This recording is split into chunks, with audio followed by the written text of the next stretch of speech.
Hello दोस्तों, finally हम लोग शिवखोरी आ चुके हैं बाबा भोलेनाथ का दर्शन करने के लिए। सबसे पहले आपको तो रजिस्ट्रेशन करवाना होगा।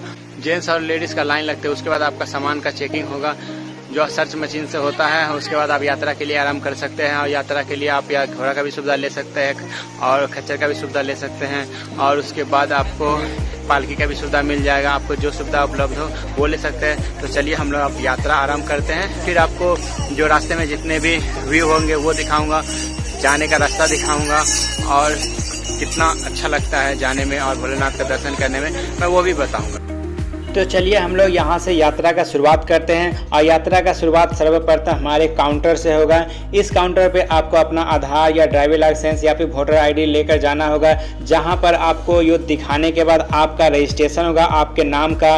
उसके बाद आपको यहाँ जो कार्यरत होंगे वो आपको रजिस्ट्रेशन करेंगे, अपना नाम और अंकित करेंगे अपने डायरी में। और उसके बाद आपको कितना मेंबर है वो भी बताना है, ताकि वो अंकित करने के बाद आपको आगे जाने की अनुमति प्रदान कर देंगे। फिर आपको चेक पोस्ट पे जाना होगा, जहां हमारे भारतीय सेनाएं खड़े रहते हैं। वहां पर आपको सामान का जो चेकिंग होगा, उसके बाद आपका जितने भी बैग है उसको स्कैनर मशीन के द्वारा गुजारा जाएगा, ताकि आपको उसमें कुछ ले जा रहा है कि नहीं ले जा रहा है वो सब पता चल जाएगा। ये हमारी ही सुविधा है, जो किसी प्रकार का कोई गलत आदमी ना यहाँ प्रवेश कर जाए, इसीलिए वहाँ पर अच्छी तरह से सुरक्षा बल को लगाया गया है। और उसके बाद आप यहाँ से यात्रा की शुरुआत कर सकते हैं। और सबसे अच्छी बात यह है कि आप चाहे तो यहाँ जितने भी आसपास को आपको खाने की वस्तुएं नज़र आ रहे हैं, आप चाहे तो यहाँ पर खाते पीते हुए भी जा सकते हैं। यहाँ कोई प्रतिबंध नहीं है कि आपको खा कर जाना, नहीं खा कर जाना है। तो आप आराम से आप यात्रा कर सकते हैं यहाँ से। और आपको आसपास का जो व्यू रहेगा वो बहुत ही सुंदर और बहुत ही अद्भुत रहता है, जो आपको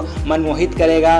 और आपको मैं बता दूँ, यहाँ पर आप चाहे तो घोड़ा की सुविधा ले सकते हैं, पालकी की सुविधा ले सकते हैं, जिसका सरकारी रेट तय है। अगर आप इस काउंटर से अगर कटवाते हैं तो आपको सरकारी रेट से ही आपको घोड़ा या पालकी की सुविधा मिल जाएगा, जो यहाँ पर बोर्ड के ऊपर अंकित है। मगर मैं तो यही आप सभी से गुजारिश या निवेदन करूंगा, जितने भाई भी हमारे शिवखोरी जाते हैं दर्शन करने के लिए, वो अपने पैर से ही जा चल कर तो काफ़ी अच्छा रहेगा। क्योंकि जो भी यंग भी होते हैं वो भी दिखावटी के कारण घोड़े को कष्ट देते हैं। हम भी कितने 50, 60, 80 किलो के भी जो यात्री होते हैं, जो हम जाते हैं दर्शन करने के लिए श्रद्धालु, ये घोड़ा के ऊपर चले जाते हैं। और इससे पहले आप अमरनाथ वाले वीडियो में देख सकते हैं घोड़ा के साथ कैसा कैसा हादसा होता है। और यात्रा मात्र 3.5 किलोमीटर का ही है, जो आराम से ही आप पैदल भी तय कर सकते हैं। घोड़ा के साथ साथ यहाँ जितने भी श्रद्धालु जाते हैं उसको भी कष्टों का सामना करना पड़ता है। और हम सभी को जानते हैं कि दूसरे को कष्ट देकर अगर हम किसी धर्म का कार्य भी करते हैं तो वो अधर्म की श्रेणी में ही आता है। अगर जो असहाय है वो पालकी कर ले, क्योंकि वहाँ पर 4 लोग ले जाने के लिए होते हैं और किसी को कष्ट भी नहीं होता है और वो बेजुबान जानवर कुछ बोल नहीं पाता है। अगर हमारी वाणी से अगर किसी को कष्ट हो तो मैं माफ़ी चाहता हूँ। आप अगर शिवखोरी आते हैं भोलेनाथ का दर्शन करने के लिए तो आप या तो सुबह में आ जाए या फिर शाम में आ जाए। इसका ये फ़ायदा हुआ कि आपको धूप का सामना नहीं करना पड़ेगा। और इस तरह देखो, मैं 4 बजे के बाद आया हूँ। यहाँ का मौसम बहुत ही सुहाना है और धूप का सामना मुझे नहीं करना पड़ रहा है। और जब धूप का सामना करना ही पड़ रहा है तो वो धूप भी आपको ठंडा ठंडा सा महसूस कर रहा है, यानी धूप का कोई नामो निशान नहीं है इस समय। और यहाँ का मौसम बहुत ही ठंडा है, जो और भी 4 चांद लगा देता है हम लोग को पैदल चलने में। चलिए दोस्तों, वीडियो को आगे बढ़ाते हैं और यहाँ से जुड़ी हुई जो भी रहस्यमय कहानी है मैं संक्षिप्त रूप में आप लोगों के बीच में प्रस्तुत कर रहा हूँ। क्योंकि अगर पूरी कहानी मैं प्रस्तुत करूँगा तो एक मूवी भी कम पड़ जाएगा, इसलिए मैं आप सभी के बीच में संक्षिप्त रूप में इस यहाँ के जो भी रहस्यमय बातें हैं उसको मैं बता रहा हूँ। उससे पहले आप सभी दोस्तों से गुजारिश है कि अगर जो भी हमारे भाई बंधु अगर वीडियो देख रहे हैं तो लाइक, कमेंट, शेयर करना ना भूलें। और जितने भी भाई हमारे न्यू वीडियो को देखते हैं वो सब्सक्राइब जरूर कर लें, क्योंकि जो नेक्स्ट ब्लॉग मेरा आएगा तो सबसे पहले आपके पास पहुंचे। तो चलिए मैं आगे की बात मैं बताता हूं। सर्वप्रथम आपको बता दूं कि भारत के जम्मू कश्मीर राज्य के रियासी जिले के संगर गांव में स्थित यह बाबा भोलेनाथ का यह प्राचीन गुफा है, जहां प्राकृतिक रूप में शिवलिंग बना हुआ है, जिसकी ऊंचाई करीब 3.5 से 4 फीट के बीच में है। इतना ही नहीं, इस शिवलिंग के ऊपर अमृत की बूंदों यानी माँ गंगा जल की बूंद लगातार टपकती है। प्राचीन कथाओं के अनुसार पहले शिवलिंग के ऊपर दूध की धारा लगातार गिरती थी, क्योंकि कामधेनु गाय का धन की भी छवि शिवलिंग के ऊपर बनी हुई है। और कथाओं के अनुसार आप सभी भाई बंधु को यह भी बता दें कि बाबा भोलेनाथ अपने पूरे परिवार के साथ इस गुफा में निवास करते थे और साथ ही 33 करोड़ देवी देवता भी इस गुफा में निवास करते थे। आगे आप सभी भाई को बताते हुए कि पौराणिक कथाओं के अनुसार एक भस्मासुर नामक एक राक्षस थे, जो कि अपने तप से, अपने आराधना से बाबा भोलेनाथ को प्रसन्न किया था, जिसके कारण बाबा भोलेनाथ ने उनको दर्शन दिया था। और आप सभी जानते हैं कि राक्षस का क्या स्वभाव होता है, अपने अनुसार वर मांगना। तो फिर भस्मासुर ने भी यही किया कि अपने इच्छा अनुसार ही वर मांगा और वर में यह मांगा कि हे प्रभु, मैं जिस भी इंसान के ऊपर अपना हाथ रखूं तो वो उसी क्षण उसी जगह पे भस्म हो जाए।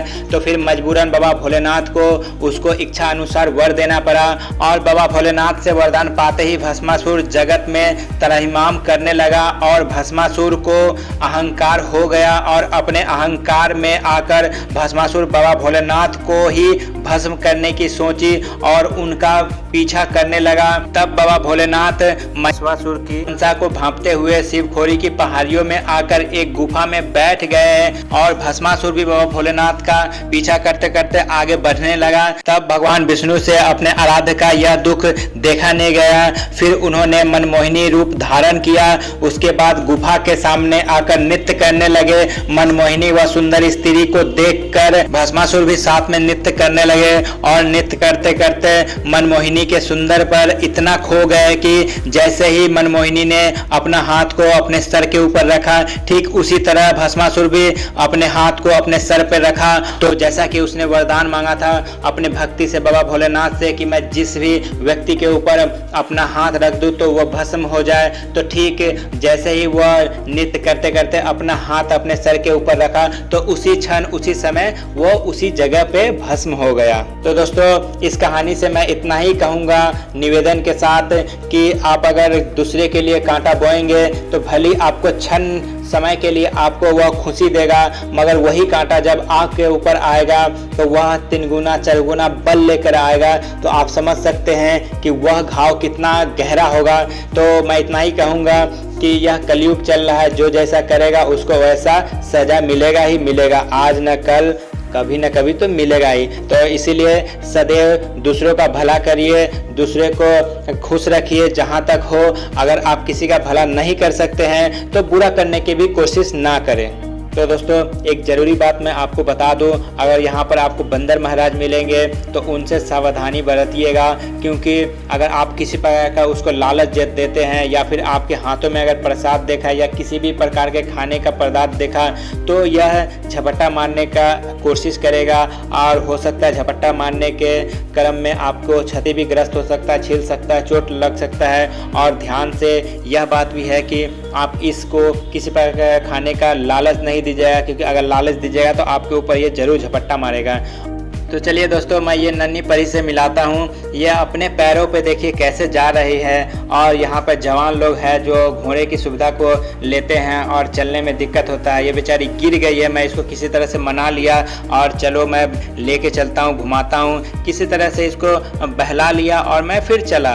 तो फिर दोस्तों चलिए मैं आगे की और बातें बताता हूँ। अगर आपको जूता चप्पल अगर बैग आपके साथ है तो आप निश्चिंत रहिएगा, क्योंकि यहाँ पर लॉकर की सुविधा भी है और आप चाहे तो निःशुल्क में भी आप रख सकते हैं। मगर निःशुल्क में रखने के लिए आपको जहाँ पर आप प्रसाद लीजिएगा उस जगह पे आप अपना जूता चप्पल मोबाइल वहाँ पे रख सकते हैं। और या नहीं तो अगर आपको ज़्यादा शंका हो रहा है कि मेरा मोबाइल या बैग या फिर जूता चप्पल कहीं किसी प्रकार से कहीं लेके कोई चले जाए चाहे कुछ हो जाए, तो यहाँ पर लॉकर की भी सुविधा दिया गया है, जिसका शुल्क मात्र 50 रुपया है और आप जो भी वस्तुएं रखेंगे वो बिल्कुल सुरक्षित रहेगा। तो दोस्तों, इससे आगे मैं मोबाइल नहीं ले जा सकता हूँ, इसलिए मैं गुफा का दर्शन नहीं करवा पाऊंगा। तो इसके लिए मैं क्षमा चाहता हूँ, मगर आपको मैं फोटो इसके ऊपर डाल दूंगा जो आप देखकर बाबा भोलेनाथ का दर्शन कर सकते हैं। और दोस्तों, अगर यह वीडियो आपको अच्छा लगे तो लाइक कमेंट और शेयर करना ना भूले। तो फिर दोस्तों मिलते हैं जम्मू कश्मीर के जितने भी मैंने वीडियो बनाया है उसके अंतिम पार्ट जो कि 9 है